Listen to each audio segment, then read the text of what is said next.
Hey guys, I'm Sai. Welcome to A.C.E Podcast Nation. This is Keepin It Real, which is our wrestling series. We talk about the week of the pro Graps.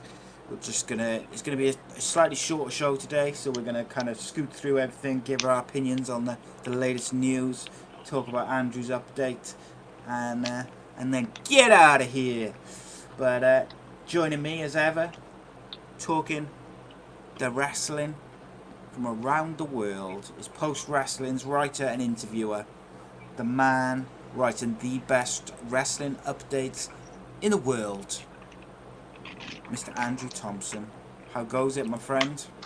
It's always a pleasure, Si. I love doing these podcasts with you, my good brother. Oh yeah, it's always a fun time, mate.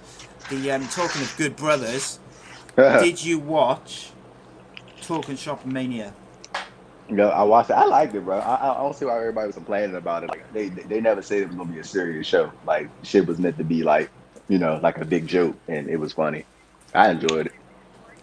It was what it said on the tin, mate. Like, if you saw the trailer, if you saw them talk about it, it was exactly what they said it was going to be, which was a parody of all things wrestling. The main event was a boneyard match. If you don't know, if you're expecting some sort of serious show, I don't know what to tell you. There was some really funny, good stuff in there. There was some stuff which wasn't so good. I liked the segment with the Young Bucks. I thought that was very clever, where they kind of did like a flashback to. They basically made out that it was around the time that they re-signed with WWE, and I just thought that was quite clever, like to do that and poke fun at themselves, poke fun at the falling out they had with the AEW guys and the Elite guys. I thought, it poked a bit of fun at the WWE. Like, what more do you want? Oh yeah. Bullet Club changed the business, yes or no?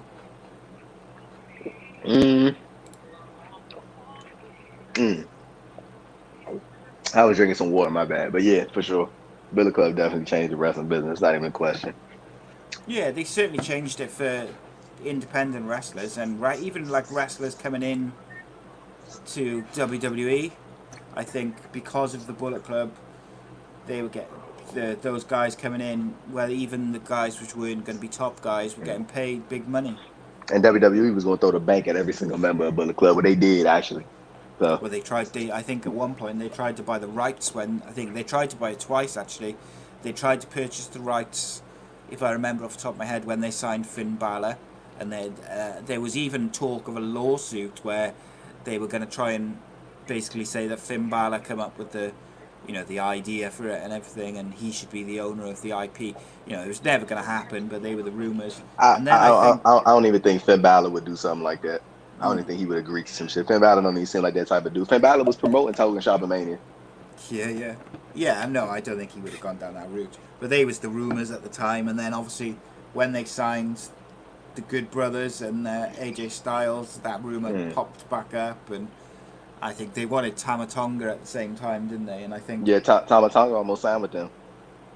Yeah, I actually think Tama Tonga would do really well in the WWE. I think he's kind of suited to their style of programming, and I think. But sir, speaking of New Japan Pro Wrestling, do you know that the New Japan Cup USA tournament is about to start? It is about to be good, sir. Starting Friday nights, they lined it up right after SmackDown, 10 p.m. on NJPW World. The winner of the tournament gets a shot at the IWGP US Heavyweight title, but it is funny because Jon Moxley holds that title, and Jon Moxley has not been in New Japan I can't even remember the last time he was there. I was going to say he hasn't been there for a while, have he? So I'm not up to date on New Japan at all. But what any good matches on that card tonight?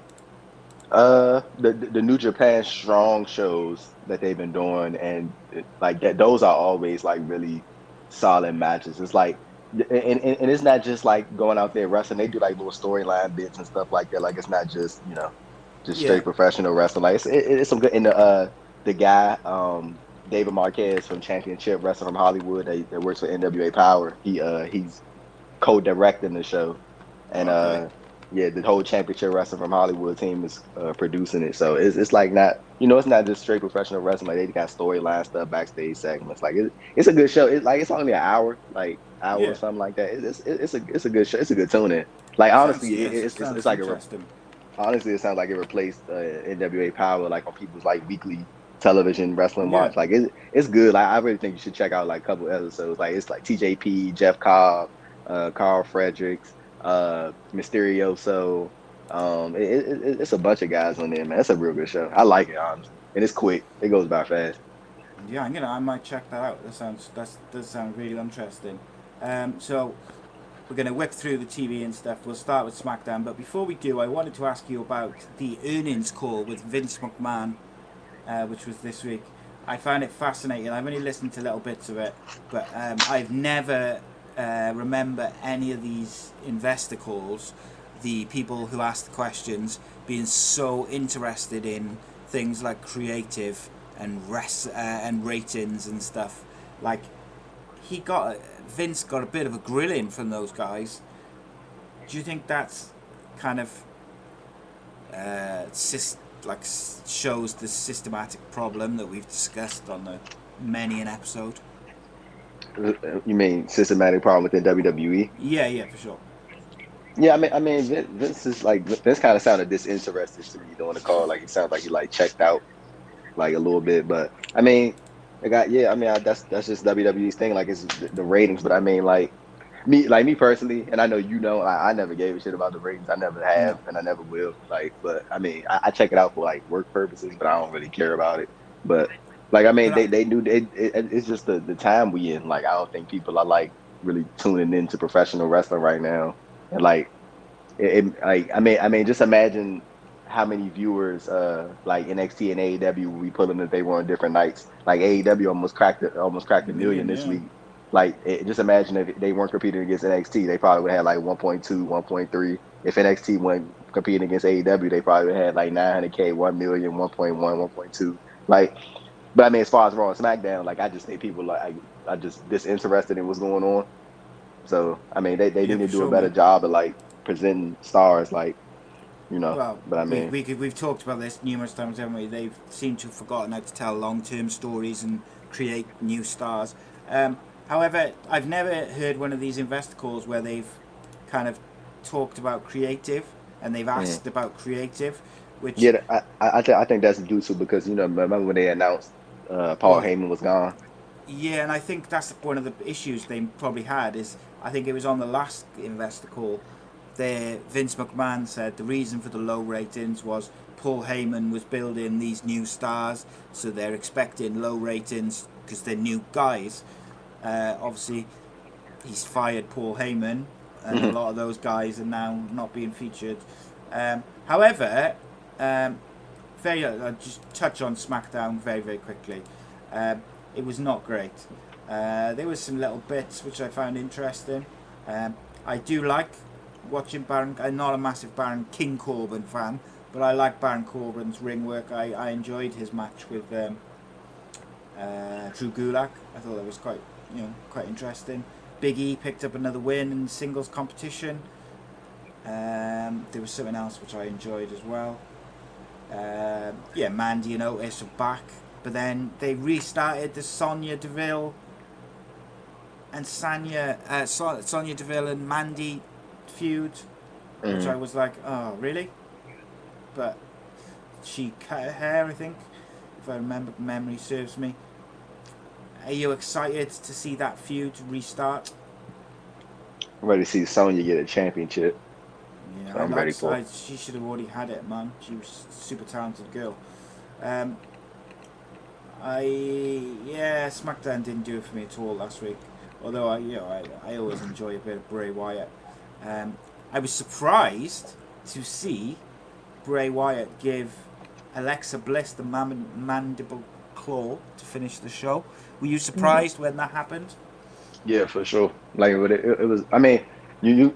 I don't really think anybody thought anything of it when they saw her in the little swamp match thingy. No. Like I don't really think anybody really thought anything of that. Like they probably was just like one little one-time cameo appearance. But it's interesting to see where they go. I think it's just more so of a using her to get the Braun Strowman type thing. I don't think Yeah. Alexa Bliss is about to turn into like Sister Abigail or anything. Like No.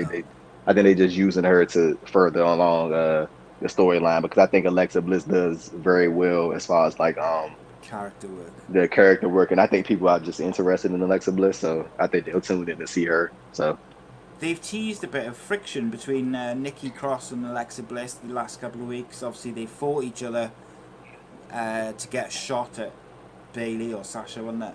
Or Bailey, sorry. Sasha. The week before. Say what you will about the Fiend and how they've ruined him in many ways with the booking. I do, Bray Wyatt's character work is exceptional, and I love the way when he put the mandible claw on Alexa Bliss, he kind of did it really slowly, and just it wasn't like the usual movements and stuff. I just thought it was really well done, but it's just whether they've done too much damage to the character.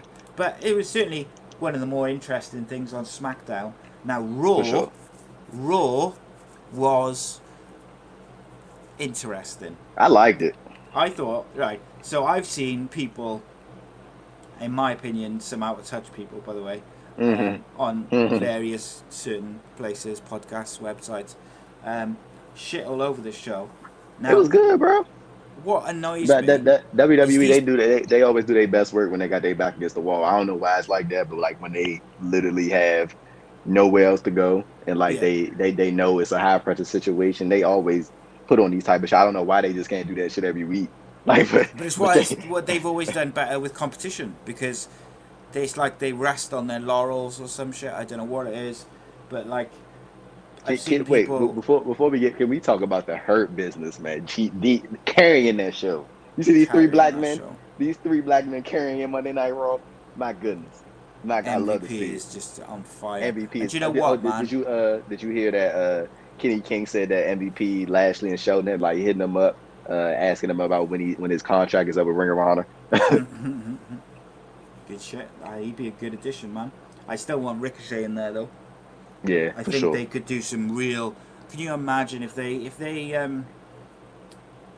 could give Ricochet? Well, we'll get to the underground stuff in a minute, but like you could do some real good repairing of Ricochet's character, turn him heel, put him with the Hurt Business, and have him go on a bit of a win streak, whether it's in the Raw Underground segment or just on Raw generally. I just think that would be electric. So my problem is people moan, oh, WWE, they do the same shit every week, and then when they do something different and intriguing, this shit, they're desperate, they're throwing stuff against the wall. Yeah, they are to a certain degree, but you've got 3 hours of TV every Monday. People often check out for the final hour, just from a viewer point of view anyway. You've only got the hardcore fans left. So why wouldn't you use that show to try new things, see what works and see what doesn't? Do I think? I saw that Sean Ross Sapp said that this WWE social media person or people jumped the gun a bit by announcing that there was a new stable debuting on Raw before. So I think if you take that out of it, so if you say, if the social media team doesn't say there's a new stable debuting, so everyone gets their hopes up, Undisputed Era, blah blah blah, whatever.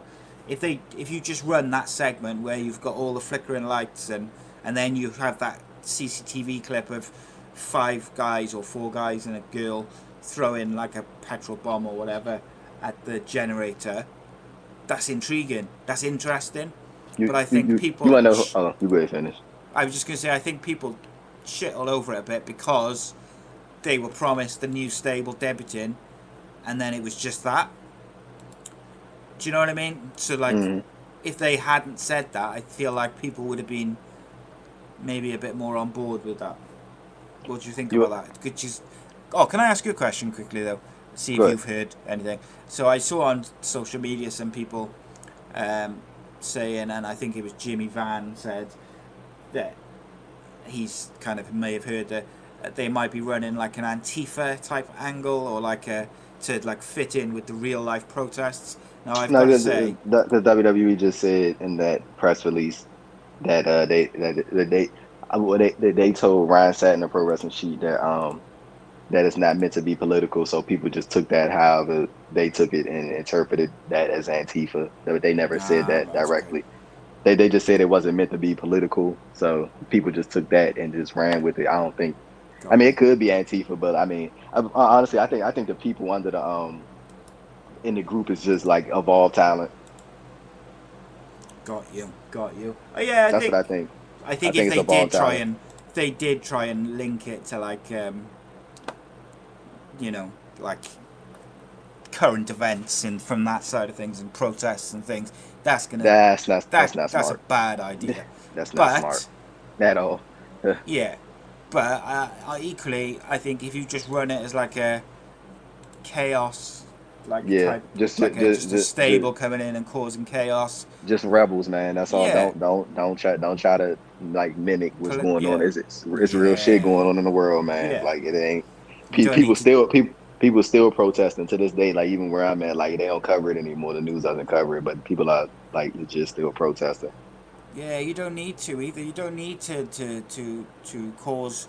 It doesn't need to be controversial to make it catch people's imagination or catch people's eye. Do you know what I mean? It doesn't need to Hmm. be controversial to get people's attention. Just have them be in terms of their actions, have them be like a mix of like when the Nexus came in and tore the ring up, or when the Shield came in and they came in through the crowd, and like I don't mean like mimic those groups in terms of their characters and this, but I just mean in terms of their actions. The reason the Nexus debut is one of the best stable debuts of all time is The because they've butts, never been seen before. When stable the they butts. debuts indeed, when they like they ripped the ring apart and they ripped the padding. No one had ever done that, and I think that type of thing could um, elevate this stable coming in. Mm. Um, I've seen all sorts of names mentioned. One list I saw on social media was that the stable will consist of Johnny Gargano, Tommaso Ciampa, Rhea Ripley, and two other people. I can't remember who the other two were. And I was like, that is some stable. When I looked at it though, the only thing I thought was the problem with that stable is you shouldn't be beating any of those people, and that's obviously a problem. But who do you think it will be? Like I still think there's a slight chance it could still be Undisputed Era, and they could use the Retribution name as a kind of red herring, to use a phrase. Who would you put in it if it was you? I think it's Anthony Green, Leon Ruff.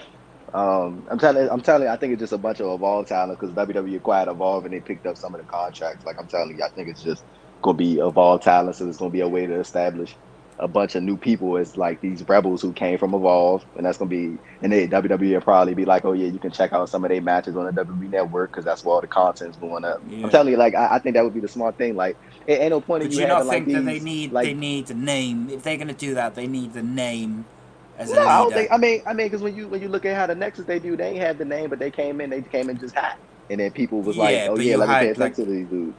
you had Daniel Bryan or Bryan Danielson. I mean, Daniel Bryan, he was like, of course, Daniel Bryan came off from Ring of Honor from the independent scene, and he was the man. But like, as far as like that WWE popularity, he was nowhere Yeah, near where he was, like where he is right now. Like Daniel Bryan is like no, and world I suppose renowned they now. built it Like, around Wade Barrett, didn't they? yeah, and they Really? built it around Barrett. Like, and then Daniel Bryan got fired. Like Yeah, yeah. the day after. Jesus Christ. Like, but I mean, I'm telling you, like, I think that's just a smart thing. Like, bro, people always say like it's so hard. Like, with WWE and most professional wrestling companies, that like it's so hard to build stars, but it's not. You make It's people care not. about people, they will care about people. You introduce these five or six of all talents, bro, and you make them come off as a threat and a big deal. People will care. they will Yeah. care and they will get interested, and then they will become big deals in like a month. I'm telling you, that's all it takes. It's like literally that simple. Yeah. Well, mate, we talked about it last week, didn't we, with Riddle? If they brought Riddle in and in his debut he had beaten AJ Styles for the title, he's a superstar. You know, Yeah. instead of just being a mid card guy, he would have been a new top star. They Mm. didn't go with that, but you're right. They could bring in any 5 people, and it's all about how they book them. If they book them to be 50-50, or they book them to lose in a couple of weeks, or they book them like they did when Aleister Black lost his win streak, and it was literally, they didn't even mention it, people will not care. They book them to beat top stars and to be top stars, then that's what they will be. I do think Tommaso Ciampa will be in there. I do, I gotta say. But then you could put Tommaso Ciampa and Johnny Gargano in there as like the kind of leaders, and then have a bunch of Evolve guys with them, because they're all, they've got links to Evolve. You could also put Austin Theory's disappeared. Austin Theory could be the leader, Yeah, what's the name? because I you could have him. saw. Oh, I tried with what's their name? I've forgotten the name of her manager. What's Andrade's manager's called? Zelina Vega. Zelina Vega. So he tried Zelina's stable, didn't work. He tried I I was about to Seth's say disciples. about Austin Theory. I saw somebody had asked they asked Dave Meltzer about it on social media. I don't know if it's a fact or not, but he said it was like some sort of suspension that Austin Theory is Right, okay. right now, and I'm guessing that's from the speaking out movement because somebody did call him out. So Okay. I'm assuming that's that. Alright, okay, maybe not then. Maybe not him then. Yeah, But like that was like they could have done that with him. Like he would have been like he's got a name in is what I was getting at, to be like the kind of leader of an Evolve based group. But again, I because he was agree in with Evolve and he was Evolve champion. yeah. I think he was long term Evolve champion if I remember He was correctly as for a well. long time. So I mean that would have kind of fitted if they were going to go with the kind of Evolve stuff. But we'll see. I think it's interesting. I thought it was a good episode of Raw. What did you think of Raw Underground? The Hurt Business. That's all I got to say about it. I would love to see Brock versus Bobby Lashley. That's how we. In, That's how we get. That's how we get it. can you imagine though, like Bobby Lashley just winning constantly for like 3 months in the Underground? Like he's the main event each week of the Underground segments. He beats everyone. But I'm And then telling you, this is about to be like the best type thing for like the wrestlers in the locker room who like are legit collegiate wrestlers like Dolph Ziggler, Chad did Gable, you? I like thought dog. Dolph This Ziggler looked so cool. Like I bro, just Dolph thought, Ziggler is like a 2-time collegiate wrestling champion or some shit like that. Like Dolph Ziggler is like legit. Like he can wrestle like anybody. Like yeah. I would love for Chad Gable to get transferred over to Raw so he Oh can God, do Raw please get him Underground. in there. Bro, easy, bro. This is like the easiest way to get people over that you don't like necessarily like are that interested in. I'm telling you, like Ziggler's about to be the man in Raw Underground. Chad Gable would be the man in Raw Underground. Who else are like legit like Well, I thought they did shoot a good wrestlers? job with the guy from the Viking Raiders as well. Yeah, Eric. Who else? I love to see Riddle in there. Oh God, can you I imagine? Riddle would be incredible in that. I love to see Tim Thatcher in there. I love to see Pete Dunne, Only Lorcan. Uh, They could do yeah, so man. much with it, man. So It's a good much with it. concept. I like it. Like I don't know. I like it that they only do it in the third hour. Yeah, and I But think they like, can they, make. There's an opportunity to make it completely different and build on it. Like, you, don't you just you you drop think it. they should do a championship like a Raw Underground championship, or that's too convoluted? I think I'd rather them transfer, like, because Shelton Benjamin's the 24. 24/7 champion. I'd rather just transform, like, change the name of that and turn that into it, rather than bringing in another title, because the Yeah, 24/7 title is effectively useless anyway. I think the 24/7 title has ran its course. Yeah, so like just change that to the underground title or whatever you want to call it, Mm. and somehow I don't know, have someone beat Shelton Benjamin and then have Bobby Lashley win it, and then just keep it on Bobby Lashley until Brock is ready, or Matt Riddle. Those would be my two picks to be the guys to come and topple the Hurt Business. Maybe, I just think there's so much potential there with like all those names you mentioned, like Thatcher and Dunn, Riddle, Gable. You could do so much with that, and make it different. Good for them for doing something. They've got to stick at it though, because it's interesting. They've got something there, shall we say?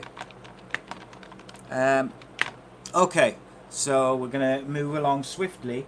Tell me about NXT, because I haven't watched NXT this week yet.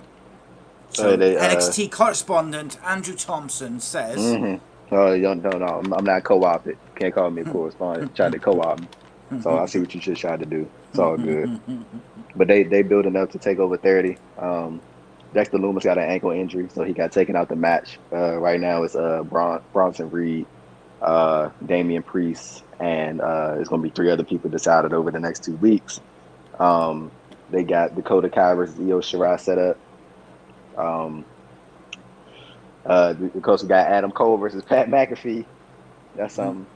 I did like the closing angle they did. I'm pretty sure you probably saw like the clips of it, but I think it was like I saw people like crapping on it. I thought it was like a good closing angle. Like, I mean, segment, yeah. I feel like WWE has always had this issue of like what to do with people that are coming off like extremely long title reigns.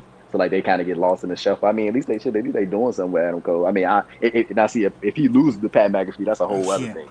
But like, I mean, I'm pretty sure him going out there and just putting the work to McAfee for like 10 minutes and then have Pat McAfee have a little mini comeback, act like he gonna win and then Adam Cole just smash him Yeah, I thought it was a good way. I've seen the very last segment, where he kicks Adam Cole on the announce table. I thought that was like a good way to get heat on to Pat McAfee. They've turned Adam Cole and Undisputed Era in the last couple of weeks by first they attacked Imperium, who were clear heels. Then they've built Adam Cole as the babyface in this feud, which is, that's interesting. I think Undisputed Era can work as heels or faces anyway. Everyone loves them. And I think Adam Cole is like Pat. People don't realise or then don't give Pat McAfee enough credit. Maybe he's a genuine athlete, so I think don't be surprised if Adam Cole can get not a great match, but don't be surprised if they can put on a decent, enjoyable match at TakeOver. It's not your usual. I'm interested in it, bro. Like, I'm not gonna lie. I'm interested in it. I want to see how the match will turn out. Like, I just want to see it. Like, and I don't get why people like complaining about the shit. Like, I watched Adam Cole's appearance again on the Pat McAfee show, and I thought that was a really good angle. I thought I thought it was really well done. The swearing and everything added to it because it's so unexpected for a WWE guy to be swearing like that. So I think that added to the real feel to it. It's obviously a work. Everybody knows. Well, you'd think everyone would know that, but I've seen so many people. Oh, it's real. But yeah, what did you think of NXT generally, though, my friend? I think it was a solid show for the most part. Like, sometimes I kind of like this with both NXT and AEW. Like, sometimes I tune not turn it off, but like I tune out sometimes. But like I come back for like the important stuff. But, like, that's kind of how it was with NXT this week. But I mean, it was a solid show. Then they still building the TakeOver. I don't think takeovers are ever going to be the same until the fans are able to come back. Like, I feel like the fans are just like 80% of that show. Like, I feel like they like add so much because they're so amped up, and the atmosphere is just crazy. But especially same thing with AEW pay-per-views. Like, I'm like speaking of AEW, like I think they should hold off on doing the MJF title switch until they get fans back, because I feel like that's just like a big moment. Like, I feel like they I think they can keep running with Moxley for like a couple more, for quite some time until they do it. But I think MJF, like long term, that's the end goal with him being the world champion. Yeah. There's no need to rush it. I don't think, as long as you can keep it interesting, which I think they are.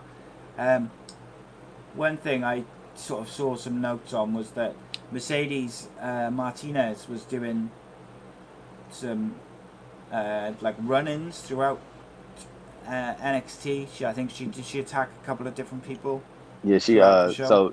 so she's working with the Robert Stone brand now. Okay. Like, which is kind of interesting. Like, at first I thought that Robert Stone brand thing was like dead in the water, but they kind of like NXT kind of they kind of made it work, and it's kind of interesting now. And they kind of making Mercedes Martinez sort of a big deal. Rhea Ripley had turned down the Robert Stone brand, so Mercedes Martinez cost her the #1 contender spot at Takeover. So she came in and like attacked her, and then Dakota Kai got the win, and now she's going to Takeover. So yeah, I'm pretty sure they're gonna do Mercedes versus Rhea like the week after Takeover or the week before Takeover. So it's gonna be interesting to see for sure. Were you surprised they did Imperium versus Undisputed Era title match here instead of building No, to it at the because NXT Takeover? I think this whole thing was just built around Pat McAfee, Adam Cole. You kind of tell when Pat McAfee came on commentary and they said the main event was going to be Imperium versus Undisputed. Like you kind of read on the wall right there. That's what it was about. And I'm pretty sure I'm pretty sure the match at Takeover is probably going to be Imperium versus Undisputed Era versus Hindu Sheer with Malcolm Bivens.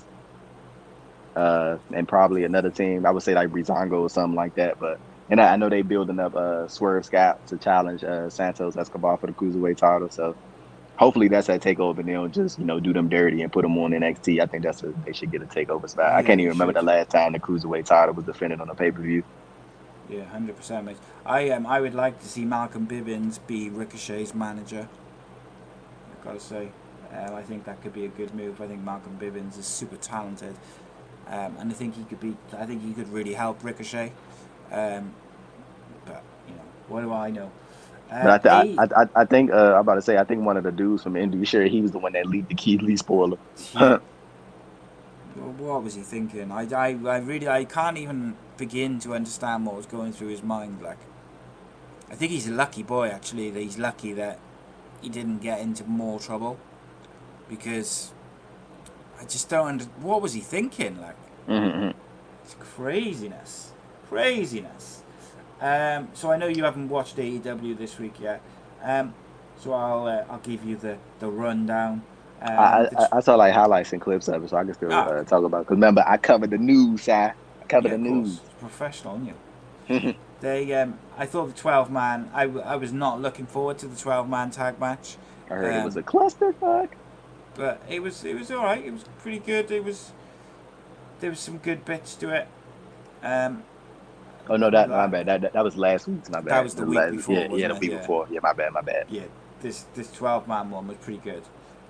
They did a good job actually of shining a light on Brody Lee.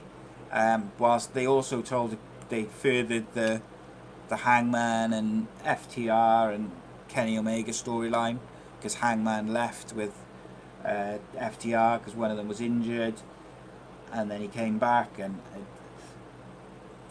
it would be a shame if when they do that turn, of whichever way they go with, if it's got to be done with no fans.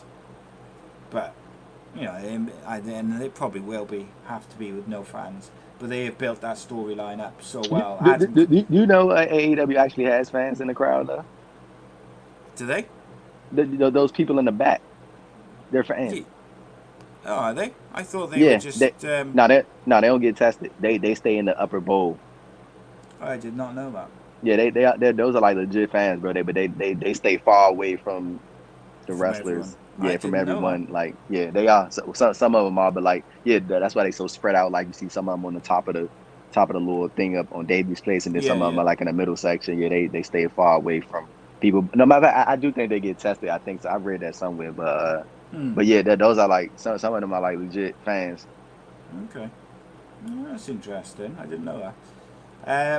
What else was interesting on AEW? You had the Dark Order faced Cody and the former Zack Ryder, Matt Cardona.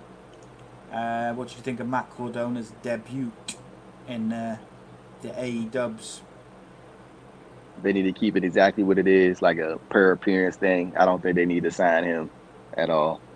I mean, because like it's just like, I don't know. I mean, I think that it would be more beneficial to him this to not sign. Like, can you imagine the money that he and Brian Myers would make, like on these conventions, these like tour conventions, Oh God, signings, yeah. Make loads. missing out on hella money, bro. And like Cardone is already like a made star, bro. This man's been on TV for like 13 years, bro. He got like Yeah. fucking 2 million followers on Twitter or something. Like Shit. he's a star already. Yeah, 100%. Scorpio Sky versus Cody next week. That should Do be the good. switch. Do the switch. Yeah. Do the switch. Do the switch. I don't think they're gonna do it though. I don't think they're gonna do either. it. I wouldn't be against it though. I really like. I feel like think Cody that's gonna drop be that a shit to real good match. like Brody Lee or Chris Jericho or somebody like that. I can't. Brody Lee would be quite good. I think I wouldn't have been surprised if initially it was going to be like someone like Sammy Guevara.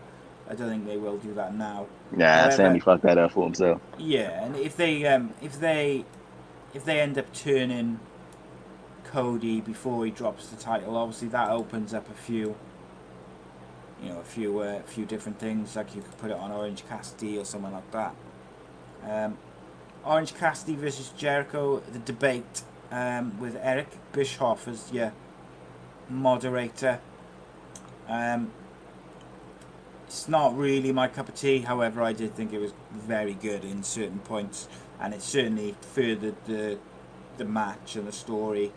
I did pop when Orange Cassidy, he didn't answer the first 3 questions, and then he answered, or the first 2 questions, and then he answered the third one on like the rise in sea levels, and he read off memorized like a fact sheet of all these crazy facts about like the polar ice caps and the rise in sea levels. I thought it was superb.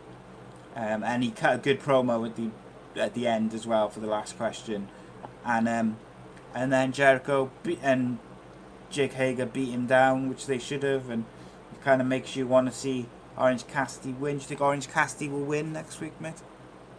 Nah. Do you not? I think he will.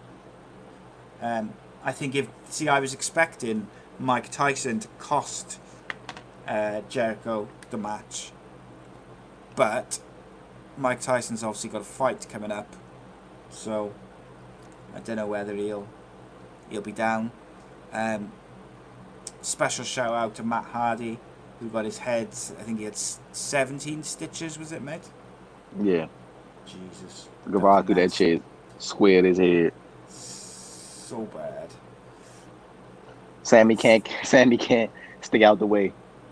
Bro, it was a bad throw. It caught him square in the head, busted him hard way, and boy, oh boy. I think Sammy should have like smartened him up just a little bit. Like he should have like hesitated when he threw it, and then just to let Matt Hardy know it was coming. Like he just chucked that thing at his head. I was like, jeez. Yeah, it was bad, man. He was bleeding like a stuffed pig, as they say. And then the main event was Jon Moxley versus Darby Allin. What did you think of this match? Or you haven't seen it all, have you? Have you seen the clips of it? No, I saw the part when like Darby tried to like fight back, I guess, and then he ended up losing, and I saw Warlow came out and stuff like that. Yeah, I thought it was pretty good. It was enjoyable. I was never at any point bored. It wasn't quite as wild as I was kind of expecting, the way they promoted it and the promos they did. I thought it was going to be a bit crazier, but it was very, very good. I liked the ad. They had like MJF. They kept cutting to him, whereby he's like, I'd rather, he wants Darby Allin to win because he thinks it'll be an easier fight. That makes sense to me. That's good. But overall, I thought this was a very, very good AEW show. One of the better ones they've done, probably. There's still stuff to be worked on. I liked that they started to repair Santana and Ortiz a little bit. They did some stuff with them, which was a bit... Well, I say they started to repair them. The match they lost again to the Best Friends, but I think they're building the Best Friends towards a tag title shot as well. But then they did some segments. I think they smashed up Trent Beretta's mum's minivan or something. What is that picture? Jesus. That wasn't there just now. It made me jump as I turned my head. Who is that? But that's the mayor of Chicago. That's not a real picture. That's like somebody like added in the picture. I don't know. It's hilarious. But These politicians, they don't have any clue what they're doing, I'm afraid to tell you. nah, she's a good Especially, mayor.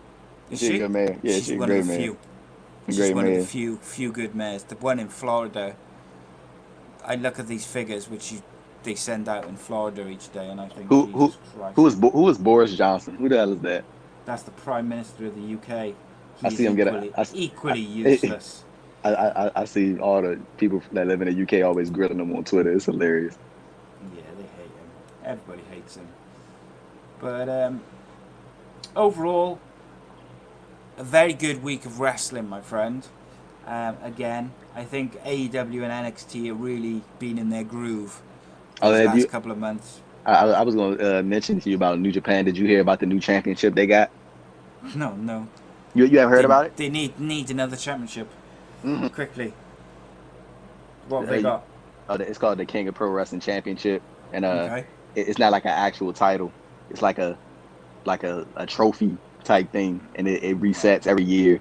And Okay. basically what it is, the fans. I mean, basically what it is, the two wrestlers who are competing for the title, they get to choose stipulations, and the fans get to decide which stipulation stands for their match, and that's it. Like Okada challenged, I think it was Yujiro Takahashi to like a handicap falls count anywhere match or some shit like that. And like I guess Yujiro get to choose his stipulation, and then the fans get to vote which stipulation they want to see.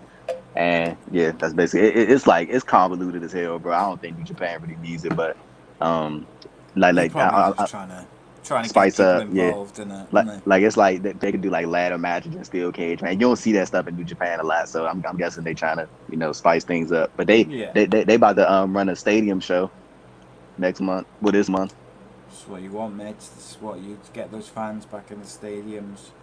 But like in Japan, I think I'm like, yeah, get the fans back in the stadiums. In the UK and the US, I'm like, no, No, no, no. don't get those people in the stadiums. Let's keep people safe because the politicians are all over the place. Yeah, fuck that. It seems like SummerSlam's going to be going somewhere, and just not sure it's the best idea.